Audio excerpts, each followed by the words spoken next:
রাউজানে Gohira union BNP নেতা নিজাম উদ্দিন সম্প্রতি মেয়ে নিয়ে চট্টগ্রামের লালদিঘি পাড়ের একটি আবাসিক হোটেলে অনৈতিক কার্যকলাপের সময় হাতে নাতে সাংবাদিকদের কাছে ধরা পড়েন। প্রত্যক্ষদর্শী গণমাধ্যম কর্মীদের দাবি, রুম থেকে বের হওয়ার মুহূর্তে পরিস্থিতি উত্তপ্ত হয়ে ওঠে।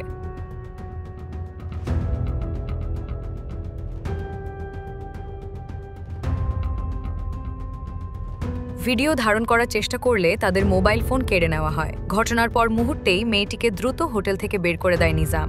পরবর্তীতে ওই ব্যক্তি দাবি করেন মেয়েটি তার স্ত্রী, তবে সাংবাদিকদের প্রশ্নের মুখে কোনো প্রমাণপত্র দেখাতে পারেননি এবং এরপরই শুরু হয় আলোচনার দ্বিতীয় অধ্যায়। আপনি কথা বলেন নাই? এই নিজাম ভাই দাঁড়ান। আমি নিজাম ভাই, তো আমি তো না বলি নাই, কথাটা বুঝো না। আমি যদি না বলতাম তাহলে আপনি আমাকে জবরদস্তি বলতেন, ভাই আমি তো আপনাকে চিনি, আপনার নাম মিথ্যা বলছেন, আপনি কেন নাম বলছেন? এটা যখন এসনাইট ছিল, ছিল না, এসনাইট ছিল, আমি তখন থেকে এই হোটেল আসি।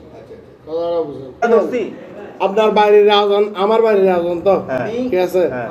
আমার নাম নিজাম ভাই, আমাকে আমি আসছি প্রেগনেন্সি টেস্ট করাবো এখানে, ঠিক আছে? আমি অসুস্থ, ঠিক আছে? এখন মনে করেন আমি আমি আমি আমার কাজে কাম নিয়ে আমার সব কিছু নিয়ে ব্যস্ত। এখন মনে করেন আমি যাবো, গিয়ে আমরা রাস্তা করবো, আবার ঘুরে আসবো। হ্যাঁ, এখানে এখন আপনারা আমাকে মনে করেন আপনি যেটা বলছেন নিজাম ভাই কিনা, আমি তো জানি আমাকে গেলে কেউ চিনে না, আমি তো আতঙ্ক সাধারণ। এলাকাবাসীর অভিযোগ, সরকার পতনের আগে নিজাম দুবাইতে পলাতক ছিলেন। ৫ আগস্টের পর দেশে এসে বিএনপি নেতা বনে গেছেন। স্থানীয়রা জানান তার বিরুদ্ধে রয়েছে চাঁদাবাজি, বিরোধীদের হুমকি ধমকি, এমনকি শারীরিক হামলার মতো অভিযোগও। নিজাম রাউজান বিএনপি নেতা গিয়াসউদ্দিন কাদের চৌধুরীর অনুসারী বলে জানা গেছে। আমি যেখানে রাস্তা এখানে কিন্তু বিরোধী কারোর সাথে